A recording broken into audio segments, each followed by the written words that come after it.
This country was built on a distinctly American work ethic. But today, work is in trouble. We've outsourced most of our manufacturing to other countries. And with that, we sent away good jobs and diminished our capability to make things. American Giant is a clothing company that's pushing back against this tide. They make a variety of high-quality clothing and activewear, like sweatshirts, jeans, dresses, jackets, and so much more. All made right here in the USA, from growing the cotton to adding the final touches.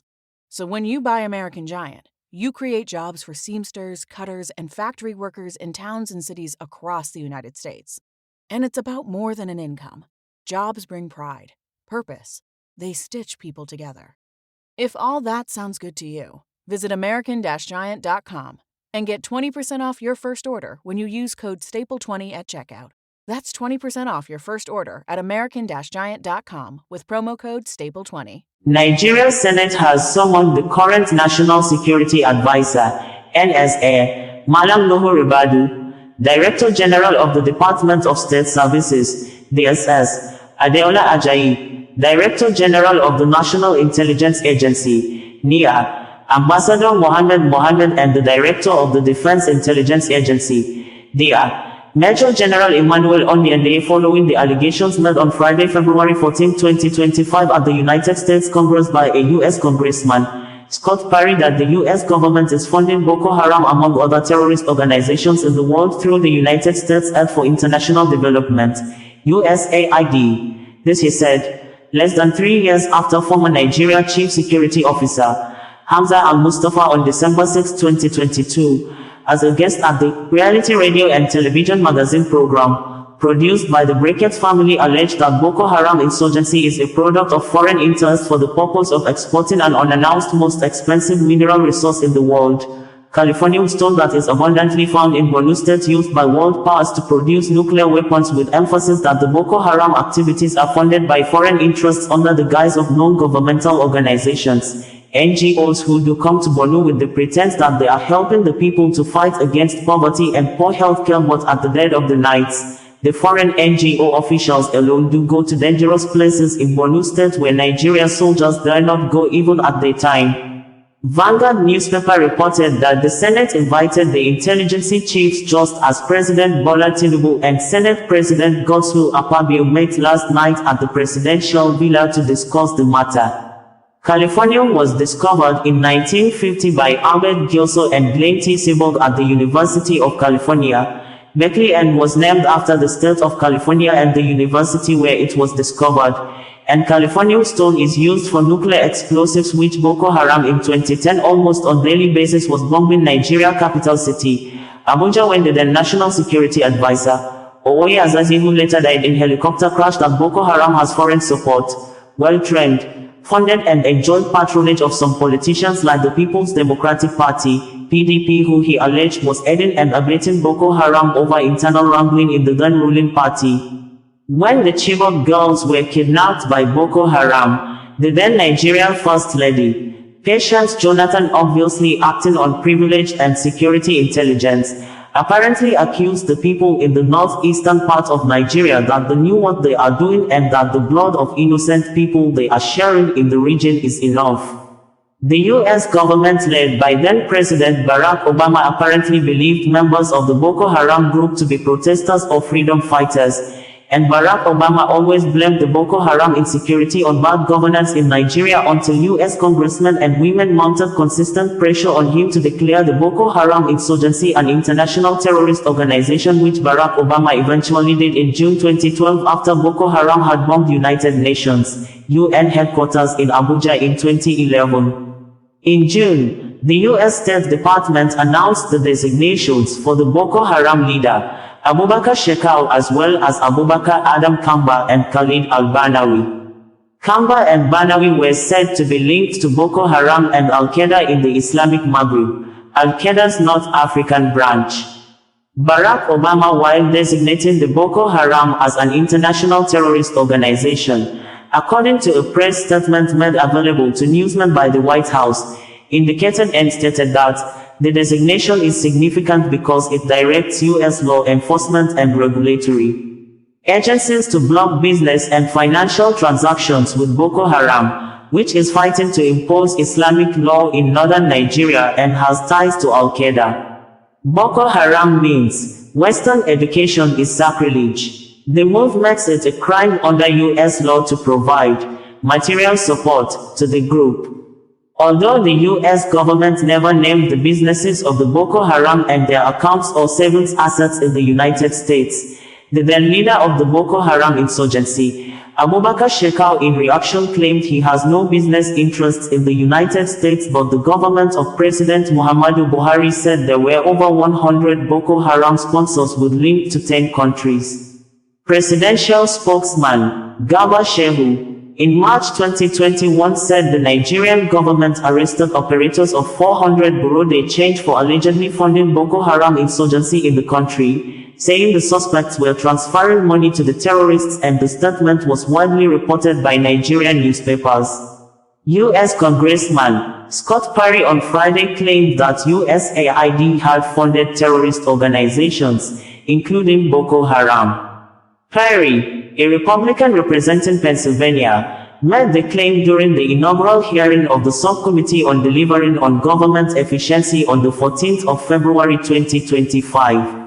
The session, titled "The War on West: Stamping Out the Scourge of Improper Payments and Fraud," focused on allegations of financial mismanagement within U.S. foreign aid programs. Who gets some of that money? Does that name ring a bell to anybody in the room? Because your money, $697 million annually, plus the shipments of cash funds in madrasas, ISIS, Al-Qaeda, Boko Haram, ISIS Khorasan, terrorist training camps. That's what it's funding, Perry said. The call for an urgent investigation into allegations of terror financing against USAID followed a motion raised by Senator Ali Ndume on the urgent need to probe the matter. During the plenary, lawmakers expressed concerns over a viral video of a US Congressman, Scott Perry, who alleged that USAID has been involved in financing terrorist groups across the world, including Boko Haram. Ndume noted that this claim comes shortly after the Chief of Defense Staff, General Christopher Musa, raised alarm that terrorist groups in the country were receiving sponsorship and training from international organizations. The freeze in aid funding by Donald Trump's new U.S. administration has left humanitarian workers seeing a large proportion of their budget cut off, and fearing millions will be affected as programs are suspended. On January 24th, 4 days after Trump returned to power, NGOs linked to the USAID received a first letter asking them to cease all activities funded by the agency. A week later, a second letter, sealed by AFP, authorized them to resume certain missions intended for life-saving humanitarian assistance.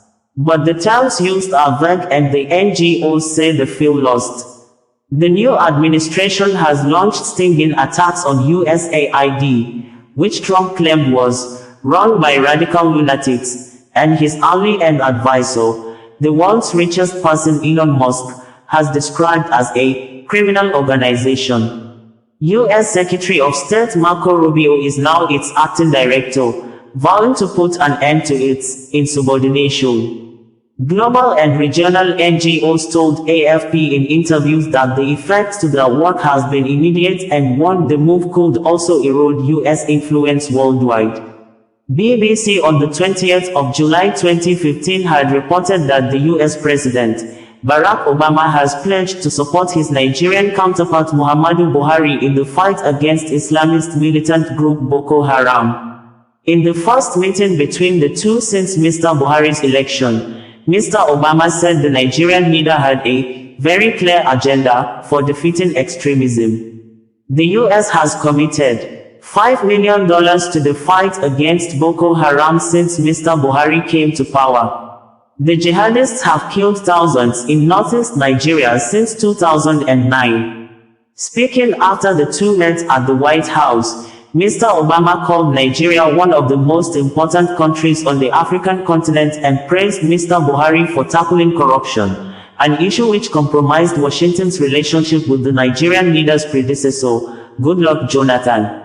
Boko Haram has carried out attacks in northern Nigeria since its insurgency began in 2009, most notably the April 2014 kidnapping of 276 Nigerian schoolgirls who are still missing.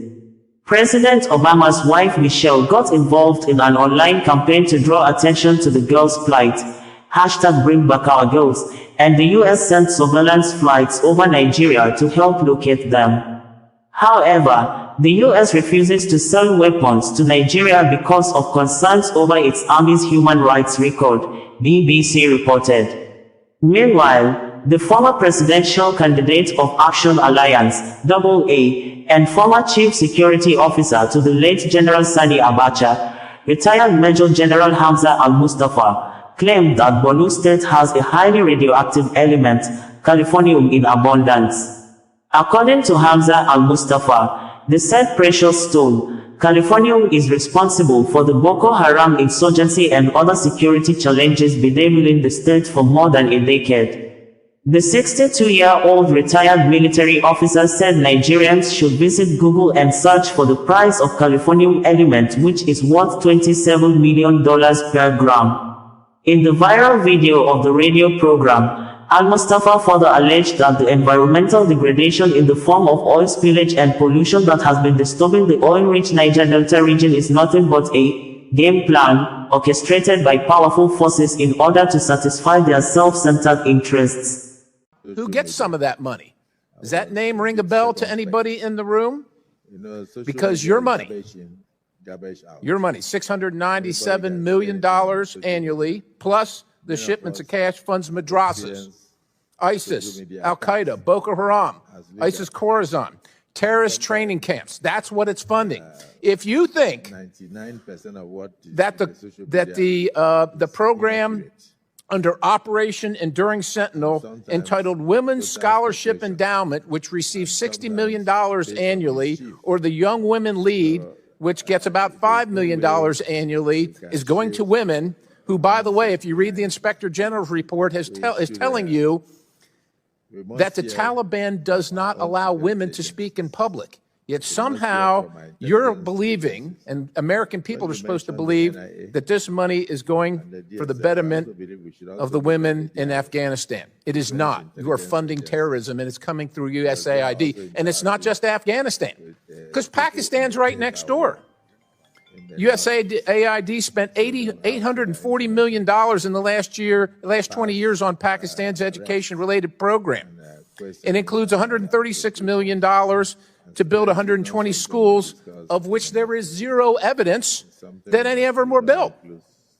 Why would there be any evidence? The Inspector General can't get in to see them. But you know what? We doubled down and spent $20 million from USAID to create educational television programs for children unable to attend the physical school.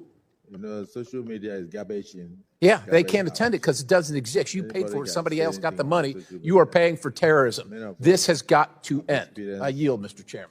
The level of interference by the Obama's government was very overwhelming. It's not as if I couldn't have won the election even with that. But if, by my own thinking, and also the way some other people looked at it, they go outside the normal diplomatic relationship, then it should be mentioned. Behind his back. We must hear from our own security agencies. Sending that person to Nigeria at the eve of election, after Obama even issued a statement directing Nigerians to vote for the next chapter, that tells you something. And we should not sweep this under the carpet. If a foreign country, whether African country or even America or any other country, interferes with our own elections, we should mention it. And questionings and all that to brief us. And security is not something... Immediately the Chibok issue came up, we expect Nigerians to be concerned. How do we get these girls out? Within a couple of days, we saw people going to the US. We bring back our girls' placards. How? Why? And of course, the Mrs. Obama received one of those placards I cannot take responsibility for the abduction. I don't control Boko Haram. They are criminals. But as a president, social media, of course, you know, it's not the president that go to the field. You have security and intelligence officers that do the work. Let me admit that, yes, maybe they do their best, but their best was not good enough for us to recover the girls. That does not mean that I'm trying to remove myself from any blame. Yes, I may not be blamed for the action, but I could be blamed that my security and intelligence system are not strong enough to be able to rescue the girls. You know what I'm talking about. You can Google as I talk. What is Californium? Californium. Is a state in the United States? No. It's a precious stone. Oh, not California. That's why I want to tell you this. Californium. Californium in today's market, Google and tell me the price before I finish talking. In today's market today, in the world market today, one may ask, in Borno State, there is Boko Haram. There are areas that are still mined, now no-go area. The weather is harsh. It's very unfriendly. It's a small place. But there is something the international community with the connivance of Nigeria. Every day you have NGOs coming into, and they are hiring houses from 10 years, 20 years and above. And once you give them the price, they don't ask, they just pay. What are they doing? Why are most of them coming with satellite telephones? Why are most of them coming with PCs that are working with the same satellite telephones?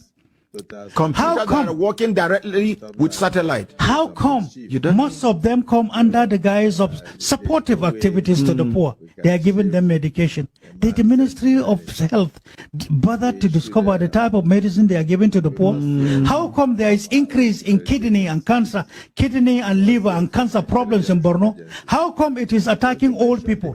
How come the NGOs live in the wee hours of the night where soldiers dread to go? Police, security men cannot go. They go. This Californium, do they take per day? How much is a gram of Californium in world market today? Who has Google to know? 27,100,000 per gram. $1 million. I didn't say naira. Yes, it's the most expensive thing. Do we have it in Nigeria? In abundance in Borno State. That's what started the Boko Haram. That's the game. Are we aware? How can we be ignorant of our country, of our place, of what God has given to us? If we don't know your country, what type of leadership are you coming to give? You are a liability if you don't know. How can we be supporting ignorance to say that's where we search for leadership? What can we do about it? Somebody should read it out. How much is Californium? Okay. Californium is... Talk to the mic properly. Californium is $27 million per gram, not kilogram. So how many grams is in a kilogram? 1,000. 1,000 grams makes 1 kilogram. And 1 gram is 27 million dollars. So 1 kilogram is the most expensive. You know when I knew this? 1996. And one of the offenses we committed to some big men is getting to know this. We were tagged enemies, and it should not be known. 1996, I was tagged. Remember, at that time, there was the first campaign against me in Concord newspaper, front page, the Iron Man behind Abacha. That was the beginning on how to destroy me. And all for Nigeria. And I'm doing it for our well-being. If you sit down and say Kuwait is rich, how can we be seeing our relations, our parents? Whosoever you are, a mother is a mother. You see mothers carrying wood, and that's your mother. If you laugh at her because she's poor, she's your mother. You see an uncle trekking some without shoes into the farm, toiling the soil. That's your father. It doesn't matter which part of Nigeria he comes from. It doesn't matter whether he's a Muslim or Christian. These are our parents. How can we have these riches and be seeing poverty all around us and we think we're comfortable? What am I going to tell God Almighty? I'm a deceit? I'm a liar? It is better I offend any person in telling him the truth and standing by it than to offend God Almighty. That's the way some of us are. That's why we're not friendly with some of them. The Niger Deltans are not drilling good water, no hospital. In fact, Niger Delta, let me tell you one of the little homework we have done. Out of numerous that you are aware of, you know spillage that you see in Niger Delta? This oil spillage is deliberate. Oh, it's deliberate. It's a game. Let me tell you what it is. You know these rubber plants, the plants is harder coming from water, correct? Yes. Once there is spillage and it stays beyond a month, part of it becomes rotten and hardened. And then when money is paid for environmental cleaning, that plant in itself that is soft in oil, they will now take it along. No, take it along.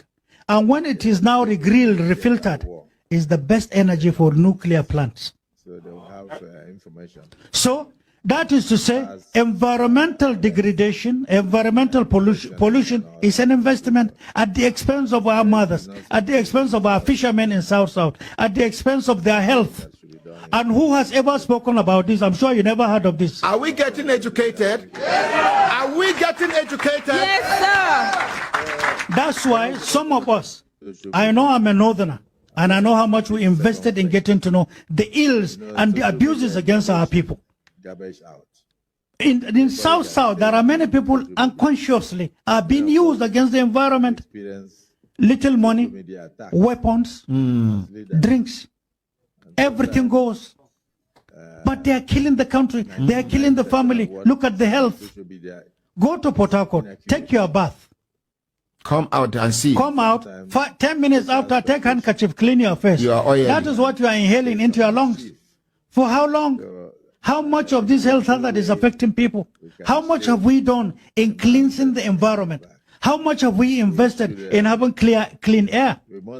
Since 1965, drilling is going on. We don't care about the health and welfare of the people. What is our name? You have too much money, and when you are to use it, a certain foreign country will tell you never. And so we have the resources, but then the resources is owned by animals. That's the way they see us. How can we accept that? Bringing you the news in a more digital way.